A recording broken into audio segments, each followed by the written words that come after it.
भाई साहब, कल आप लोगों ने प्रेस कॉन्फ्रेंस भी की कि हमारे लोगों को कॉल्स आ रही हैं, मुसलसल एक बयानिया बनाया।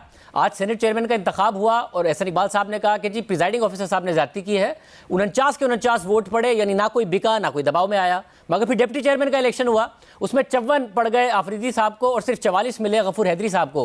और साहब आज क्या आपका मौक़िफ़ और उम्मीदवार दोनों ही हार गए? नहीं, ना मौक़िफ़ हारा है ना उम्मीदवार हारा है। जो हमने कल बात की थी वो बिल्कुल हकीकत में मबनी थी। जो टेलीफोन कॉल्स आई हैं वो भी अवाम के सामने रख दी, जो दीगर कॉन्टैक्ट हुए वो भी रख दिए, और हमने ये कहा था कि जब भी कोई ऐसी बात हुई तो हम इसको पब्लिक ले जाएंगे। कल हमारे पास उन टेलीफोन कॉल्स का रिकॉर्ड भी था, नाम भी थे, लेकिन हमने पब्लिक नहीं की। हम किसी की हद तक नहीं करना चाहते, लेकिन कम से कम ये इस मामले में न्यूट्रल होना बड़ा ज़रूरी है और इसी का वादा किया गया था। तो बहरहाल आज जो इलेक्शन हुआ है ये बदकिस्मती है कि आज जो कुछ वहाँ पर ऐवान में हुआ, इससे इस इलेक्शन के बारे में बहुत से शक और शुबहात और इबाहम पैदा हो गया है। सबसे पहले आपके सामने जो 5 कैमरे वहाँ पर बरामद हुए, मुख्तलिफ़ तरीके से लगाए गए कैमरे बरामद हुए। ये पाकिस्तान की सेनेट का इलेक्शन है, वहाँ ये काम हो रहे हैं। अब पता है करना है किसने किया है, क्या ये इंटेलिजेंस के इदारों ने किया है या क्या ये चेयरमैन साहब जो ख़ुद उम्मीदवार थे वो ये काम कर रहे थे। उसके बाद जो दूसरी बड़ी ख़राबी पैदा हुई, जिस पर हमें शायद पहले एतराज़ करना चाहिए था, कि सदर साहब ने जिस शख्स को प्रिजाइडिंग ऑफिसर नॉमिनेट किया वो 2.5 साल से सेनेट में ही अपोजिशन बेंचेस पर बैठा हुआ था।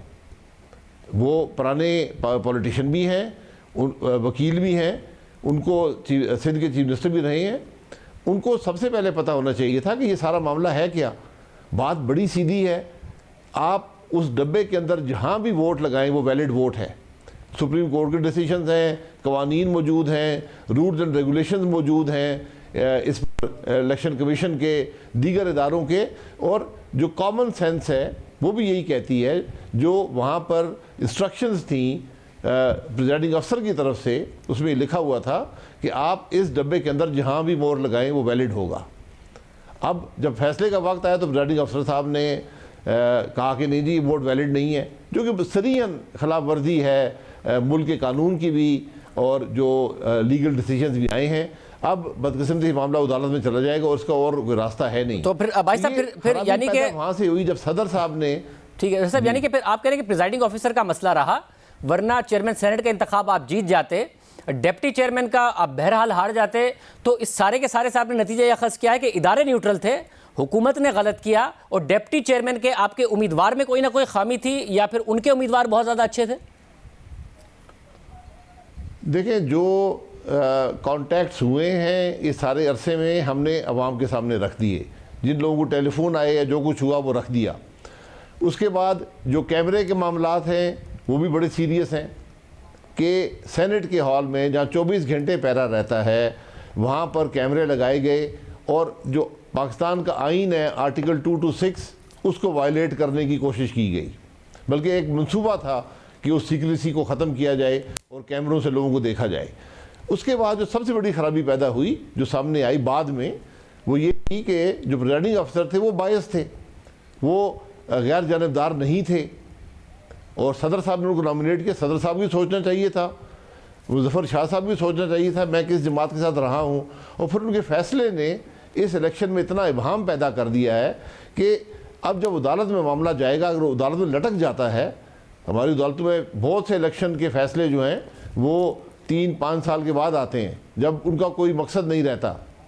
तो अब ज़रूरी ये है कि जब ये मामला अदालत में जाए तो अदालत साहब का जो प्रेसिडेंट्स हैं इस मामले में उनको सामने रख कर जल्दी फैसला करे। और भाई साहब मैं आज भी समझता हूँ कि गिलानी साहब इलेक्शन जीते हुए हैं, और हम लीगल ओपिनियन भी ले लेते हैं इस पर कि चैलेंज हो भी सकता है नहीं हो सकता। मगर साथ में अब आपका फोकस क्या होगा? इन हाउस चेंज की पीपल्स पार्टी बात करती थी, आपका ज़ाहिर ज़्यादा फोकस नहीं है इन हाउस चेंज के हवाले से, मगर आप सड़कों की बात करते हैं। पहले भी आप लोग जलसे कर चुके, सड़कों पर आ चुके, डेडलाइंस दे चुके, कुछ नहीं हासिल कर पाए। अब लॉन्ग मार्च आप कर लेंगे तो ये समझा जाए कि हुकूमत भी मुस्तहकम है, इदारे भी हुकूमत के साथ खड़े हैं, इसलिए हुकूमत को आप लोगों से कोई खतरा नहीं। हुकूमत को तो अपने आप से खतरा है।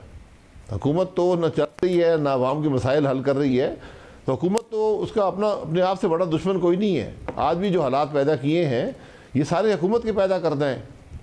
तो हुकूमत तो हर रोज़ एक नया चैप्टर इस मुल्क में बददियानती का, बदनीयती का खोलती है। तो हुकूमत तो अपने आप से ख़तरा रखती है सबसे ज़्यादा। अपोजिशन जो है वो तो एक नुक्ते पर बात कर रही है, और वो नुक्ता ये है कि मुल्क को आइन के मुताबिक चलाया जाए। सब तो उसके लिए आप अब सड़कों का ही हिस्सेदार बनने की कोशिश नहीं कर रहे, और सड़कों पर ही अब आप ये सारा काम करेंगे, इन हाउस चेंज या हाउस के अंदर? ये सड़कों पे हो, सड़कों के बाहर हो, हर ऑप्शन मौजूद है। हमने लॉन्ग मार्च का ऐलान कर दिया है। लॉन्ग मार्च एक इजहार होता है आपके नज़रिए का, तो हम उसमें अपना इजहार कर देंगे।